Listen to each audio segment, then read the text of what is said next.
gente foi enquadrado lá na Vergueiro, a gente tava só reunindo com um bando de amigos.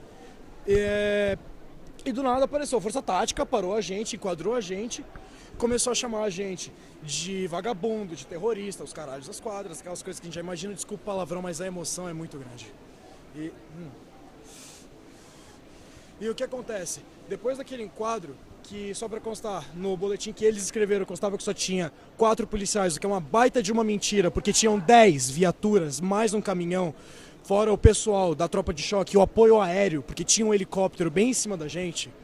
A gente ficou num momento de enquadro. Foi extremamente cínico, porque eles ficaram provocando a gente. As meninas passaram por um momento extremamente vexatório de revista, com a policial feminina, mais os policiais masculinos do lado de fora, que conforme elas iam saindo, iam abusando psicologicamente delas. Depois disso, a gente foi mandado. Eu fui de Camburão, e uma parte do pessoal, eu e outros 2 amigos meus, fomos de Camburão, cada um em um Camburão. E o resto foi de ônibus até o DEIC. Lá a gente ficou aguardando durante aproximadamente umas 14 horas para ser liberados. A gente chegou a entrar lá às 5 da tarde de ontem. O enquadro foi mais ou menos um pouco antes das 4. E a gente saiu de lá hoje antes de ir pro IML, que foi mais ou menos umas 3 horas e, segundo a matemática, não foi 14 horas, foi umas 18. E depois disso a gente foi até o IML, fez o exame de corpo e delito e foi transportado para cá. Durante a minha estadia no DEIC, a gente foi diversas vezes ludibriado pelos homens lá dentro, dizendo que a gente ia ser liberado em 1 hora e essa hora sempre se estendia para mais 3, 4, 10.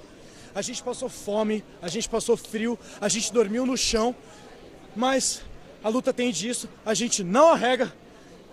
O Estado bate na nossa cara e a gente levanta lá de novo para dizer, cara, eu não vou calar a boca. E hoje eu tô aqui, feliz pra caralho, por dizer pra vocês, Gabriel, que a gente não desiste. Da Barra de Ferro. Explica como é que foi essa história da Barra de Ferro. A história da Barra de Ferro. Durante o enquadro, a gente estava sendo revistado e um dos policiais começou a me revistar. Aí ele virou pra mim e falou, você eu conheço. Ele deu um soco na minha costela e na sequência eu me virei, foi quando ele estava parando todo mundo, ele pegou uma barra de ferro azul, entortada e falou, essa é sua. Eu falei, cara, ela não é minha. E ele continuou dizendo repetidamente que ela era minha. Tanto que no boletim consta como se a barra fosse minha. E ele ficou dizendo que estava na minha mochila. Eu nem tinha uma mochila, para começo de conversa. E eu nem estava de mochila, ele falou que estava comigo na minha mochila. O que você estava levando? A minha jaqueta e o meu lenço, que também foi apreendido, fora meu celular. Você está sem celular? Meu celular está no DEIC enquanto conversamos. Você atua como jornalista também? Eu sou de Jornalistas Livres e Mal Educado. No Mal Educado. E como é que é? Como é que vai ser sua atuação política? A minha atuação política daqui pra frente é manter a minha postura, me manter na militância das melhores formas que eu conseguir. Felizmente agora eu tô numa posição de marcação, então aquela fita, a vida acaba sendo um pouco mais perigosa, mas isso não quer dizer que eu vou arregar, não quer dizer que eu vou ficar pra trás ou qualquer uma das pessoas que estavam lá dentro comigo. Ninguém aqui vai baixar a cabeça, ninguém aqui vai baixar a cabeça pra Estado fascista, ou pra gente mentirosa, ou pra gente que quer só cortar a nossa voz. É isso. A gente foi pro banheiro do metrô e os caras ficaram na fila com a gente e a mulher ficou dentro. Só que os caras botando terror psicológico o tempo inteiro ali na fila e a gente lá dentro, a gente teve que tirar tudo. Tudo. 100% nuas. Ela, não apalpou nada, mas de qualquer jeito, assim... Falaram que isso pode acontecer, mas foi um pouco, sei lá, fora da medida. Até porque hoje, chegando aqui, nós tivemos que fazer isso de novo. Apenas as meninas levaram todos os cadarços do meu casaco, tudo, e com os meninos nada. E jogaram fora até, mas voltando. E aí a gente foi levado, 4 pessoas foram levadas de Camburão, porque... Sei lá, não, porque um dos que forjaram a prova e os outros acho que pegaram meio aleatoriamente. E aí, e os outros foram levados de ônibus. Daí a gente chegou lá, falando nisso, na hora do enquadro, teve muita foto, policial falando, tirando foto, falando, esse daqui vai pra tal grupo, esse daqui vai pra tal grupo. Teve muita foto, muito vídeo, muito abuso de poder, muito, muito, muito. E aí, chegando lá, teve mais foto, mais vídeo, mais revista. Revistaram cada bolsa mais umas 3 vezes. Tiraram 1000 fotos, puseram bem de perto dos panos. Não queriam pôr as fotos no BO. Eu acho que até não vieram as fotos no BO. E aí, a gente só ficou sabendo da nossa acusação às 5 da manhã. Isso, pra mim, ninguém em nenhum momento falou nossos direitos. Vocês têm o direito de permanecer calados. Nada, nada, nada. Vocês tiveram que depor o delegado sem advogado? Não, o que aconteceu foi que um dos meninos estava com todos os celulares na bolsa. E ele teve que explicar pro delegado sem ninguém. Isso sim, foi a única coisa que ele teve que fazer um vídeo explicando o porquê que estava com todos os celulares. Eu nem lembro agora. Mas isso foi o único momento, mas de qualquer jeito que eu achei desnecessário. Fora isso também, todos os advogados chegaram às 6 da tarde lá. Só conseguiram entrar 2 da manhã.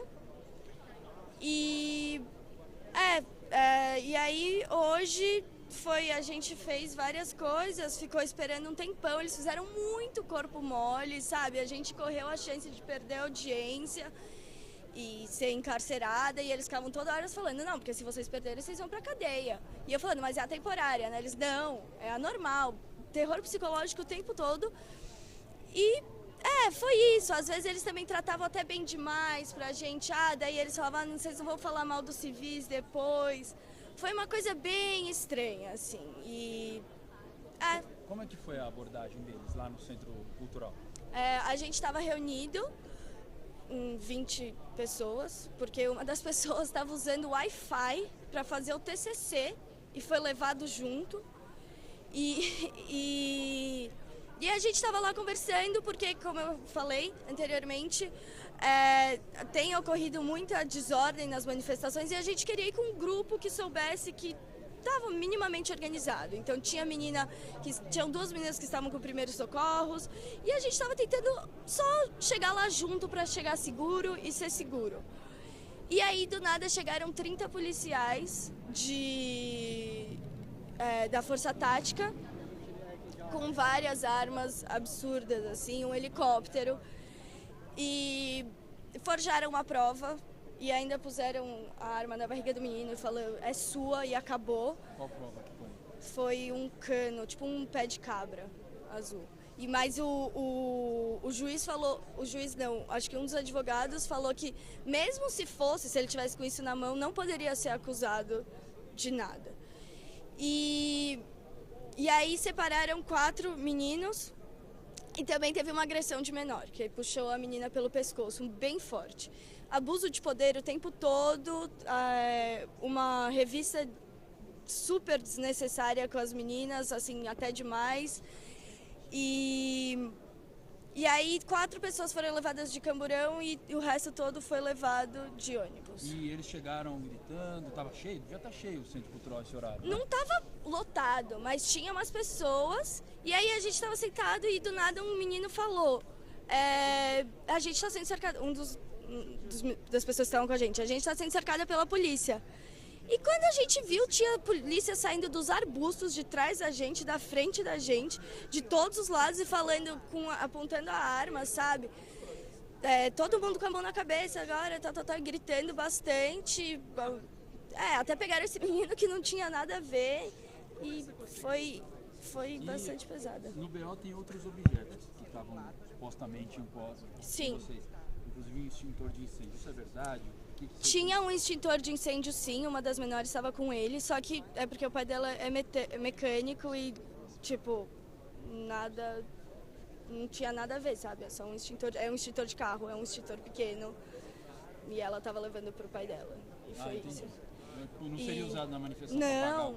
Não. E... eu acho que foi isso. Lá vocês ficaram mantidas em uma sala separada? Não, a gente ficou no corredor da DEC a noite toda e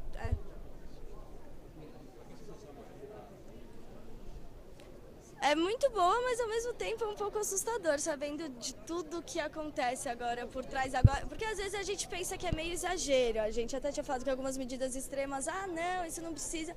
Mas você acaba percebendo que realmente está todo mundo contra a gente.